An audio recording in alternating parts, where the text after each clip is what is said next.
நிறைய இருக்கு. இதை WMV அப்ப MP3 அதை கன்வெர்ட் பண்ண முடியும். இது போல ஆமா ஆமா. அப்ப உங்களோட தெளிவு, இந்த தெளிவு அதுல கிடைக்காது. தெளிவு நாங்கள் வைத்திருக்கிறோம். இதுக்கு மாதிரியையும் நான் இந்த அரங்கம் முடிந்தவுடன், ஆய்வரங்கம் முடிந்தவுடன் நான் காண்பிக்கிறேன் உங்களுக்கு. இது எவ்வளவு தெளிவாக, ஏன்னா இப்போ நிறைய நல்ல கன்வெர்டர்ஸ் எல்லாம் வந்து விட்டது. அதனால நான் உங்களுக்கு காண்பிக்கிறேன். ஏன்னா ஐபோன், ஐபேட் எல்லாமே வச்சிருக்கேன். அது தேய முடிஞ்சுன்னா நம்ம BSNL அதை ஒரு பிசினஸ் ஆக்கிடலாம். நிச்சயமா. அதாவது சாஸ் இல்லைன்னு சொன்னா அந்த கன்வர்ஷன்ல பிரச்சனை இருக்கும். உங்களுக்கு சாஸே நீங்க தானே, மூலமே நீங்க தானே, அதனால பிரச்சனை இருக்காது உங்களுக்கு. வேற கேள்விகள்? இன்னும் ஒரே ஒரு கேள்வி.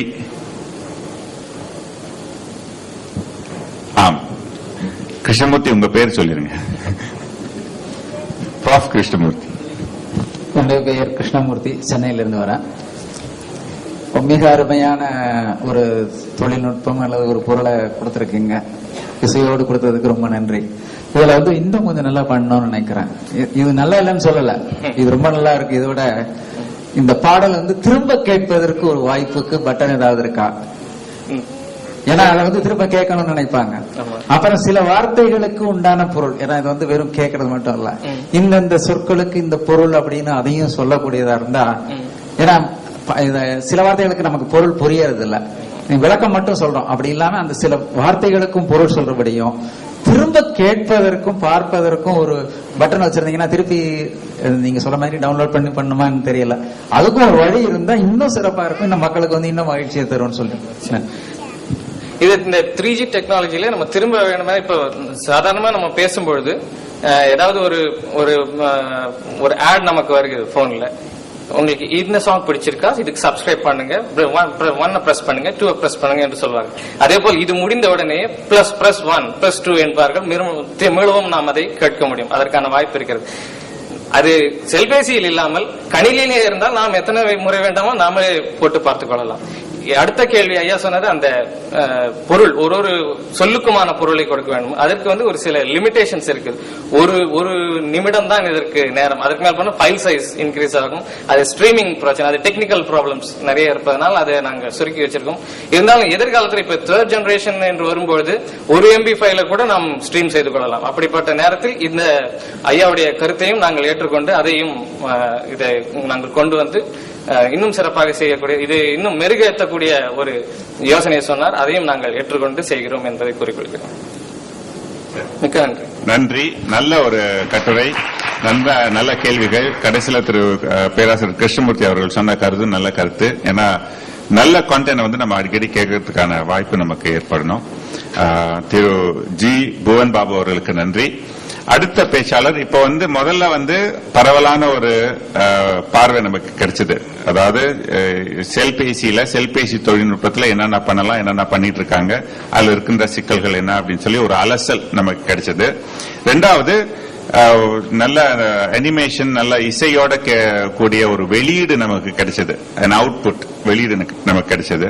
அடுத்தது எப்படி நம்ம உள்ளீடு செய்ய போறோம் அப்படின்றத பத்தி பேச்சு, தமிழ் இன்டர்ஃபேஸ், அதை பத்தி நமக்கு சொல்ல போறாரு திரு எம் சிவலிங்கம். வணக்கம். முதலில் என்னை பற்றிய தகவலில் கொஞ்சம், நான் இந்திய அரசின் தகவல் தொடர்பு துறையில் BSNL நிறுவனத்தில் 33 ஆண்டு காலம் பணிபுரிந்து ஓய்வு பெற்றவன். இப்பொழுது பணியில் இல்லை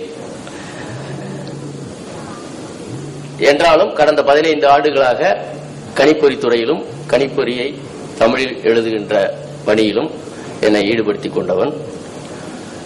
கணிப்பொறி புத்தகங்களும் பாட புத்தகங்களும் தமிழில் எழுதியுள்ளேன். கணிப்பொறியியல் சொல்லாக்கத்தில் என்னுடைய பங்களிப்பு கணிசமானது. கடந்த தமிழிணைய மாநாடுகளில் கணிப்பொறியியல் சொல்லாக்கத்தில், கலை சொல்லாக்கத்தில் இருக்கின்ற பிரச்சனைகள் பற்றிய என்னுடைய தாள்கள் வாசிக்கப்பட்டுள்ளன. இந்த முறை செல்பேசியை பற்றி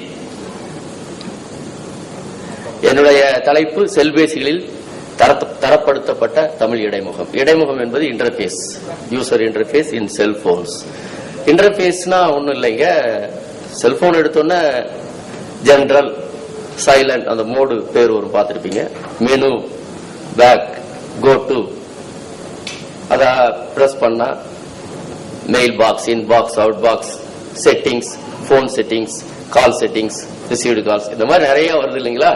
இதுதான் இன்டர்ஃபேஸ், யூசருக்கு வழிகாட்டக்கூடிய இன்டர்ஃபேஸ். அது வந்து ஆங்கிலத்தில் இருக்கு, அது தமிழ்லயும் இருக்கு. அது எப்படி இருக்கணும் அதை பற்றி தான் என்னுடைய பேப்பர். என்னுடைய பேச்சு வந்து 4 தலைப்புகளில். முதலில் இந்த தலைப்பு வர வேண்டிய தேவை, அதாவது செல்போனுடைய ஊடுருவல் உலகத்துல, இந்தியாவில், தமிழ்நாட்டில் எப்படி இருக்கு அப்படின்றத சொல்லிட்டு, அடுத்து தமிழ்ல வந்து இன்டர்ஃபேஸ் தேவையா, அதுக்கு என்ன அவசியம் அப்படின்றத இரண்டாவதா சொல்லிட்டு, அதுக்கு அடுத்த மூன்றாவதாக அது தரப்படுத்தப்படணுமா, why we have to standardize, எதுக்காக நம்ம அதை தரப்படுத்தணும் அப்படின்றத மூன்றாவதா சொல்லிட்டு, அதுக்கு நம்ம என்ன பண்ணலாம் அப்படின்றத கடைசியா சொல்லி முடிக்கலாம்னு நான் வந்திருக்கேன். முதல்ல இருக்கிற விஷயங்கள் ஒன்றும் பெருசு இல்லை, ஊடுருவல் நான் சொல்லிதான் தெரியணுன்றது இல்லை. அண்ணாக்கண்ணன் ஏற்கனவே நிறைய சொல்லிட்டாரு. சில புள்ளி விவரங்கள் தான். உலக மக்கள் தொகை 679 கோடி, 460 கோடி தொலைபேசிகள் பயன்பாட்டில் இருக்கு. ஏறத்தாழ 60% கணக்கிட்டு இருக்காங்க. இந்தியாவில் ஏற்கனவே அவர் சொல்லிட்டாரு அண்ணாக்கண்ணன், 118 கோடி மக்கள் தொகை. இது வந்து 2001ஆம் ஆண்டு எடுக்கப்பட்ட மக்கள் தொகையில் வளர்ச்சி விகிதத்தை கணக்கிட்டு உத்தேசமாக சொல்லப்பட்ட மக்கள் தொகை. ஏன்னா இந்த ஆண்டு தான் மக்கள் தொகை கணக்கெடுப்பு நடக்கு, அதனால இது கரெக்டா, ரொம்ப கரெக்டா இருக்குன்னு சொல்ல முடியாது. செல்பேசியின் எண்ணிக்கை பொறுத்த வரைக்கும் ஓரளவு சரியா இருக்கும். 60 கோடி செல்பேசிகள் இருக்கின்றன, 50%. உலகத்துல வந்து செல்பேசிகளுடைய எண்ணிக்கையில இந்தியா வந்து 2வது இடம் வகிக்குது. முதலிடம் வந்து சீனாவுக்கு,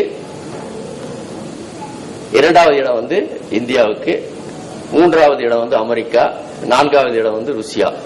ஆனா சதவீதம், மக்கள் தொகையினுடைய சதவீத அடிப்படையில் பாத்தீங்கன்னா அது மாறுபடும். ஏன்னா இந்தியாவில் சதவீதம் பாத்தீங்கன்னா ரொம்ப குறைவு தான். ரஷ்யாவில் பாத்தீங்கன்னா 100க்கு மேல இருக்கு. ஒருத்தவங்களே 3-4 டெலிபோன் வச்சு, செல்போன் வச்சிருக்காங்க. தமிழ்நாட்டில் வந்து மக்கள் தொகை செல்பேசிகள் எண்ணிக்கை பாத்தீங்கன்னா, இதுல ஒரு விஷயம் வந்து நான் ஒரு சின்ன அடையாளம் கொடுத்திருக்கேன். அது எதுக்குன்னு கேட்டீங்கன்னா, செல்பேசிகளுடைய எண்ணிக்கை கணக்கீடு வந்து சர்க்கிள் வைஸ், அதாவது தொலைபேசி மாவட்டம் சொல்லுவாங்க, அந்த வகையில தான் நமக்கு வந்து புள்ளி விவரம் கிடைச்சிருக்கு. அதுல வந்து பாண்டிச்சேரி வந்து சேர்க்கப்பட்டுள்ளது தமிழ்நாட்டில். அதனால ஜனத்தொகையிலையும் கொஞ்சம் பாண்டிச்சேரியும் சேர்த்தாதான் அந்த கணக்கு கொஞ்சம் சரியா வரும்ன்றதுனால அந்த ஒரு அடையாளம் விட்டு காட்டியிருக்கேன். அதாவது 82%, 100 பேருக்கு 82 பேர் செல்போன் வச்சிருக்காங்க தமிழ்நாட்டில். இந்தியாவில் வந்து முதலிடம் தமிழ்நாட்டுக்கு தான். ஆந்திரா 2வது இடம், 3வது இடம் கர்நாடகா, 4வது இடம் கேரளா. இப்ப அடுத்த கட்டத்துக்கு நம்ம வர்றோம். தமிழ் இடைமுகத்துக்கான தேவை. இப்ப கம்ப்யூட்டர்ல நாங்க 2-3 மாநாட்டில் இதை பத்தி பேசி நிறைய கமிட்டி எல்லாம் போட்டு தரப்படுத்தணும் சொல்லி எல்லாம் பார்த்தோம். யாரும் வந்து தமிழ் இடைமுகம் யூஸ் பண்ற மாதிரி எனக்கு தெரியல. மைக்ரோசாப்டே அவங்களே கொடுத்தா கூட, காரணம் என்னன்னா கம்ப்யூட்டர் யூஸ் பண்றவங்க இன்னமும் வந்து ஆங்கிலம் அறிந்தவர்களாகவே தான் இருக்காங்க. அதனுடைய ஊடுருவல் இந்தியா போன்ற நாடுகளில் மிக மிக குறைவு. சென்ற அமர்வுல நான் கேட்டேன், பிராட்பேண்டுடைய ஊடுருவல் இந்தியாவில் 2% குறைவு. அந்த வகையில் பார்க்கும்போது வந்து அங்க வந்து அவ்வளவு எடுபடல அந்த தமிழ் இடைமுகம் அப்படின்ற விஷயம், தமிழ் இன்டர்ஃபேஸ்ன்ற விஷயம். இப்ப செல்போன்ல வந்து அப்படி இல்லை. அது கட்டாய தேவையா நம்ம உணர வேண்டிய ஒரு காலகட்டத்தில் நாம் இருக்கிறோம். காரணம் என்னன்னு கேட்டீங்கன்னா, கம்ப்யூட்டர் ஓரளவு ஆங்கிலம் தெரிஞ்சு தான் இன்னும் பயன்படுத்திக்கிட்டு இருக்காங்க.